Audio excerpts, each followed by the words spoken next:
Makanya gede banget kan kerajaan Majapahit ini. Mungkin kalau misalkan tadinya buah maja ini rasanya manis, jadinya maja manis. Yaudahlah, mendingan kita serbu balik aja nih pasukan Kubilai Khan, Tribhuwana Tunggadewi, yang menjabat supaya ilmu pengetahuannya juga nggak setengah-setengah.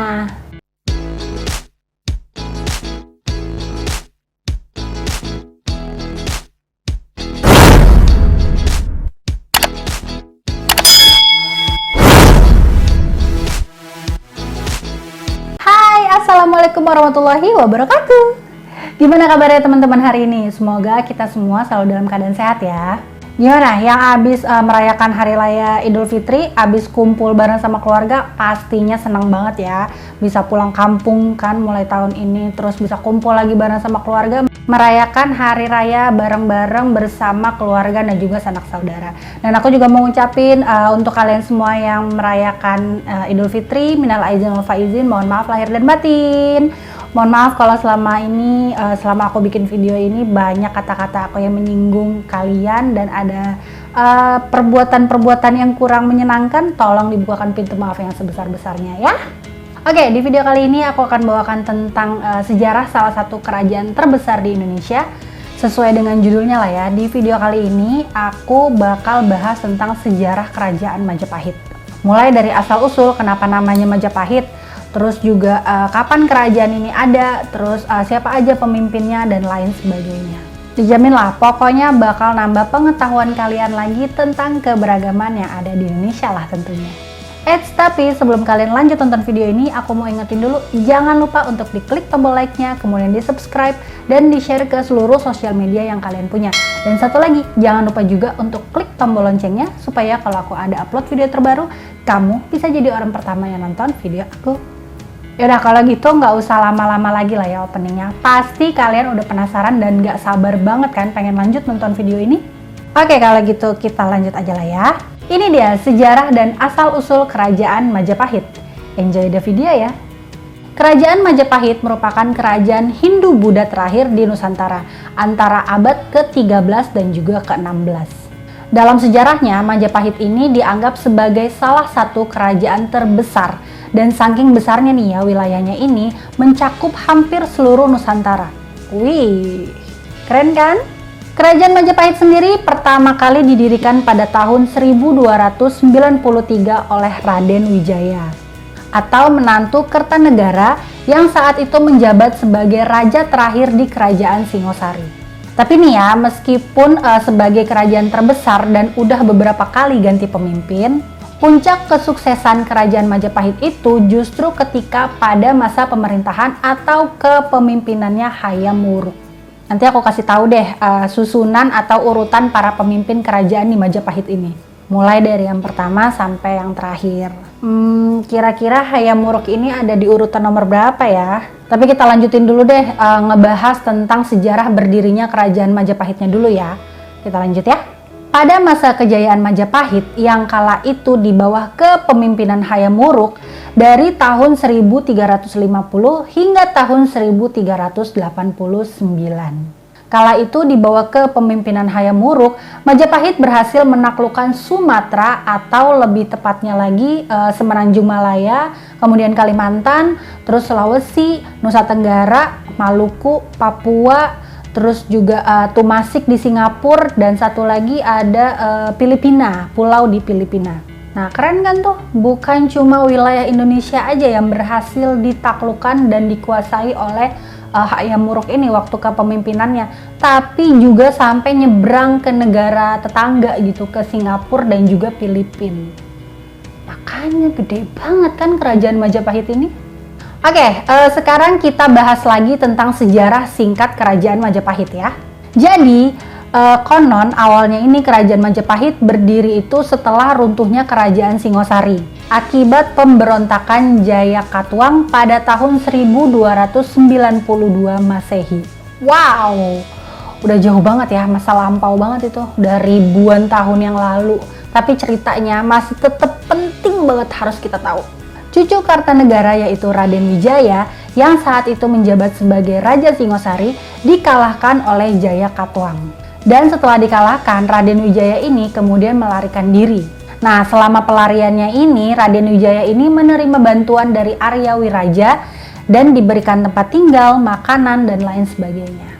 Jadi selama Raden Wijaya ini melarikan diri, Raden Wijaya ini dibantu oleh beberapa teman-temannya. Dan salah satunya yang banyak membantu ini itu adalah Arya Wiraja. Dan ini adalah asal mulanya Raden Wijaya ini mendirikan kerajaan Majapahit.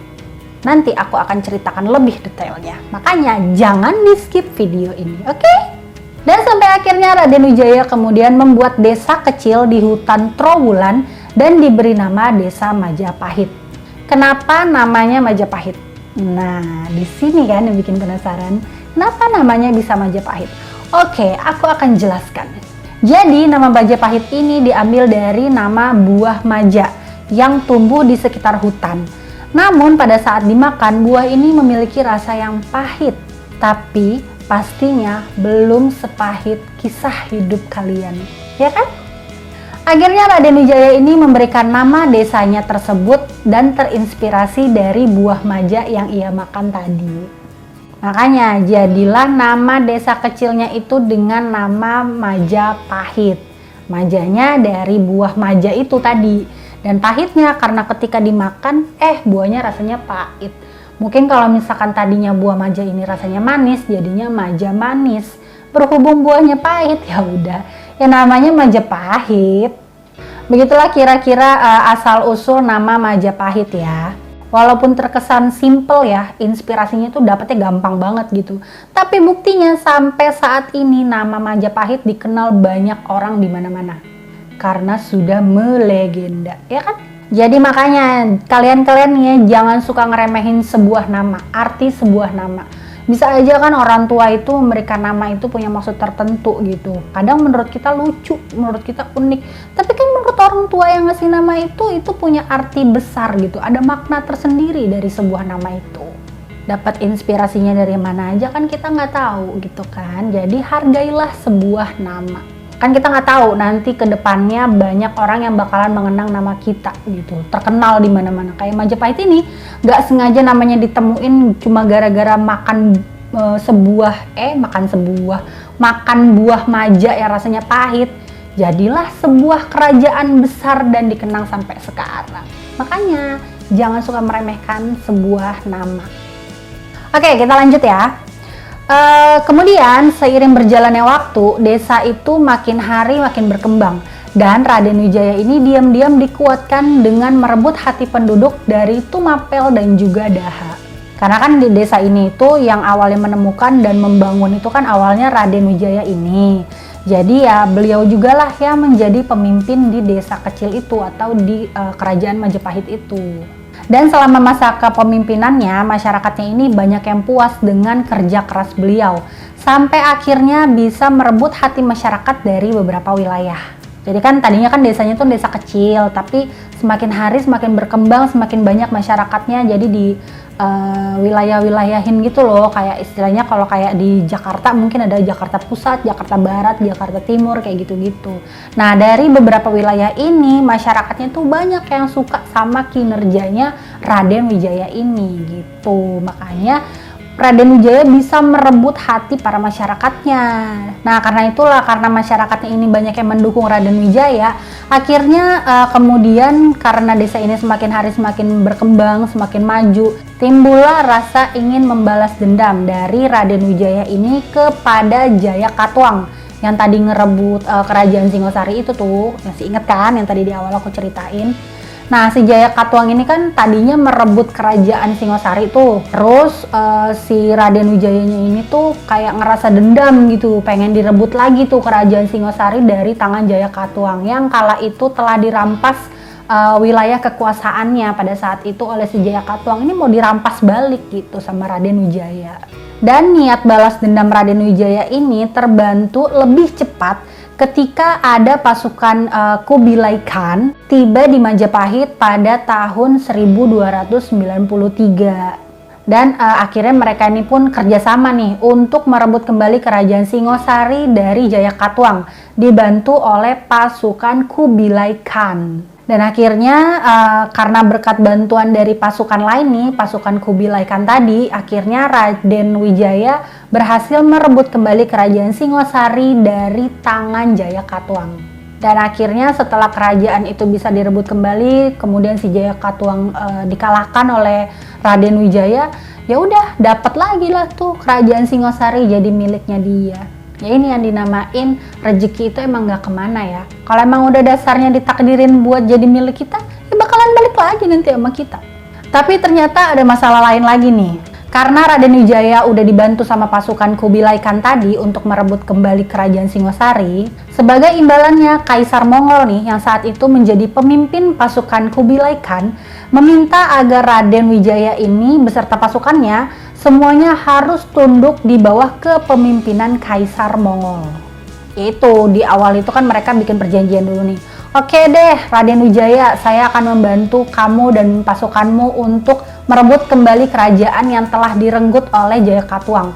Merebut kembali kerajaan Singosari sampai kerajaan itu kalian dapatkan lagi.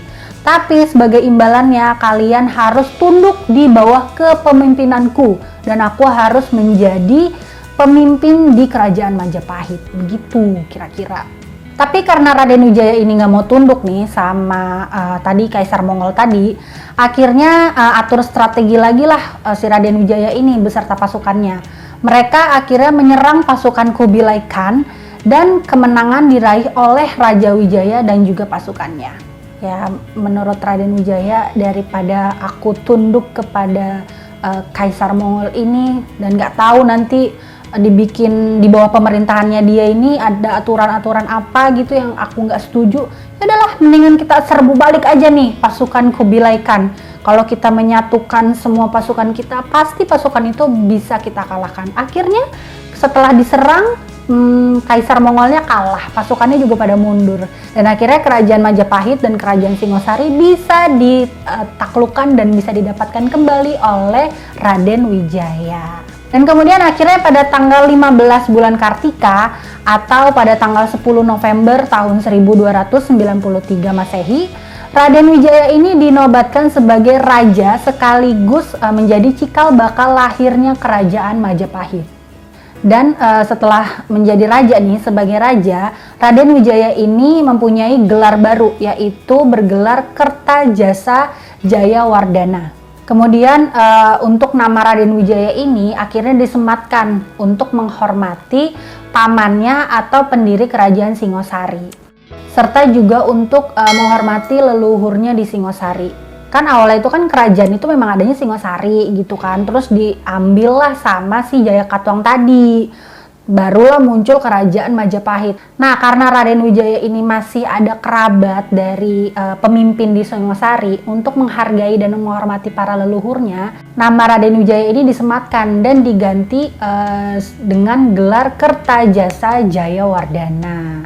Begitulah kira-kira asal usul atau mulanya berdiri kerajaan Majapahit. Nah kemudian selanjutnya kita masuk ke siapa aja sih para pemimpin di kerajaan Majapahit ini. Penasaran kan pasti?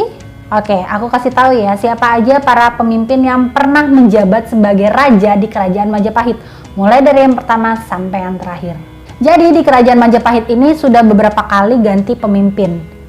Ya sama sih, semua negara kan pasti udah beberapa kali ganti kepemimpinan ya, beberapa kali ganti pemimpin di negara tersebut. Ya sama aja, ini tuh sebenarnya memang udah ada dari zaman-zaman dulu gitu. Ya bosen juga kali ya kalau pemimpinnya dia terus. Lagian juga kalau misalkan pemimpinnya udah nggak ada umur terus meninggal, siapa yang mau gantiin? Kan pasti tetap harus digantiin gitu. Dan inilah urutan-urutan pemimpin yang pernah menjabat sebagai raja di kerajaan Majapahit. Kita mulai dari urutan yang pertama dulu ya. Karena tadi di asal usul berdirinya Majapahit, aku kan udah kasih tahu ya siapa yang membangun Majapahit pertama kali. Ya otomatis kalian juga udah pasti tahu dong siapa pemimpin pertamanya. Ya bener banget lah, Majapahit ini pertama kali dipimpin sama pendirinya sendiri lah, yaitu Raden Wijaya dari tahun 1293 sampai 1309 Masehi. Kemudian yang kedua, pemimpin Majapahit ini adalah Sri Jaya Nagara dari tahun 1309 sampai dengan tahun 1328 Masehi. Dan selanjutnya yang ketiga ini adalah Tribhuwana Tunggadewi yang menjabat dari tahun 1328 sampai dengan tahun 1350 Masehi. Yang keempat ini adalah Hayam Wuruk yang menjabat dari tahun 1350 sampai dengan tahun 1389 Masehi. Nah, yang tadi di awal penasaran nih, pas aku bilang Majapahit itu berjaya pada saat kepemimpinan Hayam Wuruk. Nah, kira kejawab juga kan pertanyaan dan rasa penasaran kalian di awal tadi. Pada tahun berapa Hayam Wuruk memimpin dan tahun berapa Majapahit itu berjaya? Nah, ini jawabannya. Kemudian yang kelima, pemimpin di kerajaan Majapahit itu adalah Wikramawardhana yang menjabat atau menjadi raja dari tahun 1389 sampai dengan tahun 1429 Masehi.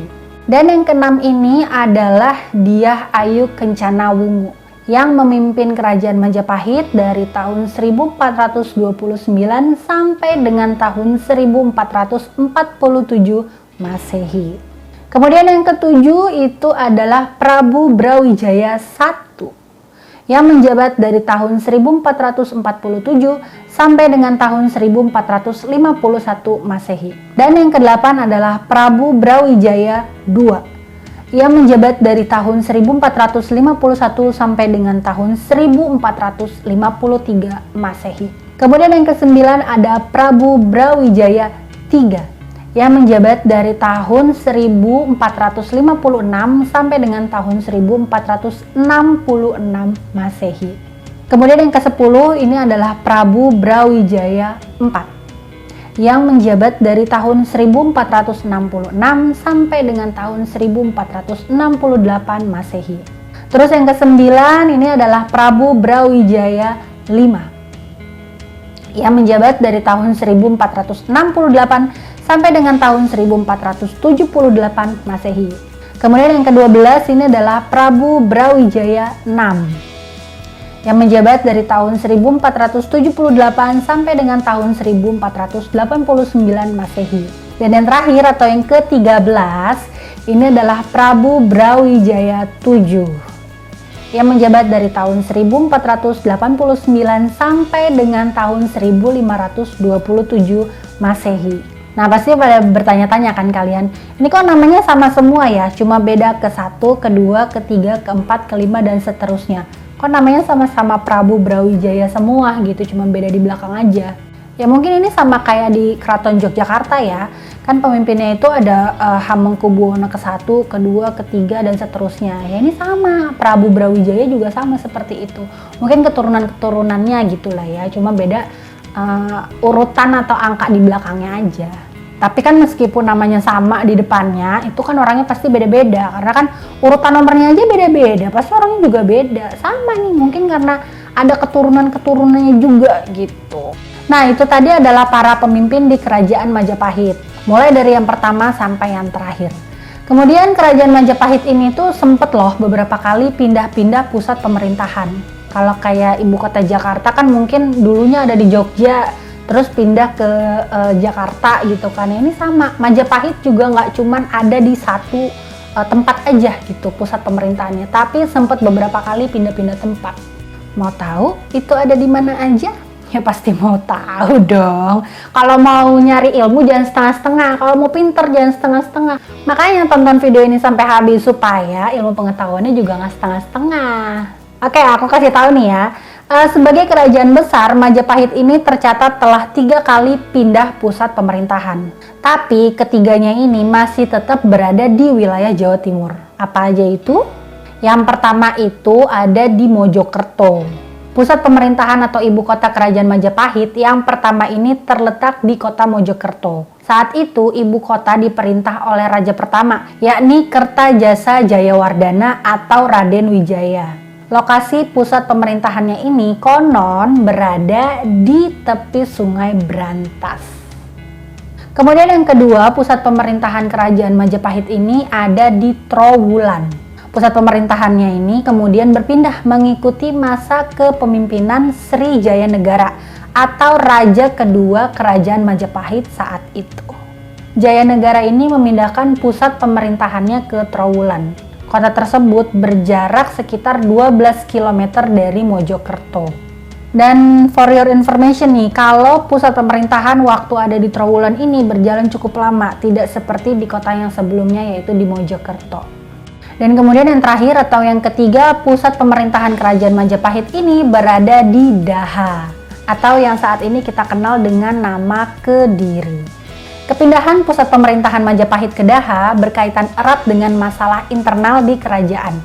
Dan ada juga ancaman dari kerajaan Islam, atau kita kenal dengan Kerajaan Demak, yang saat itu merupakan kerajaan Islam pertama di Pulau Jawa.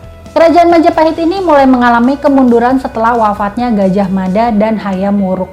Sejak saat itu, para penerusnya tidak ada yang cukup mampu untuk mengelola luasnya kekuasaan Majapahit, seperti para pemimpinnya terdahulu.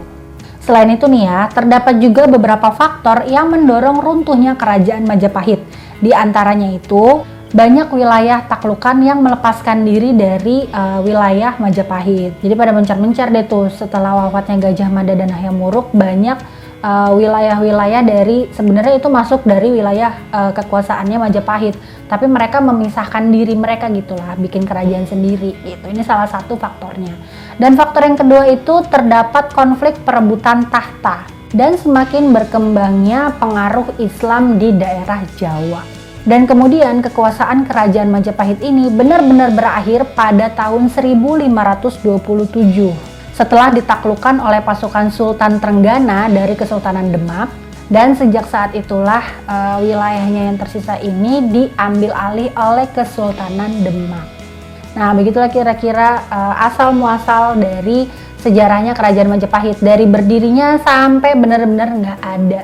Tapi tenang aja guys, meskipun kerajaannya ini udah runtuh dari berabad-abad tahun yang lalu, tapi sampai saat ini masyarakat kita masih tetap bisa melihat sisa-sisa peninggalan kerajaan Majapahit. Saksi bisu kejayaan Majapahit ini muncul dalam berbagai rupa seperti situs, candi, kitab, dan juga arsitektur.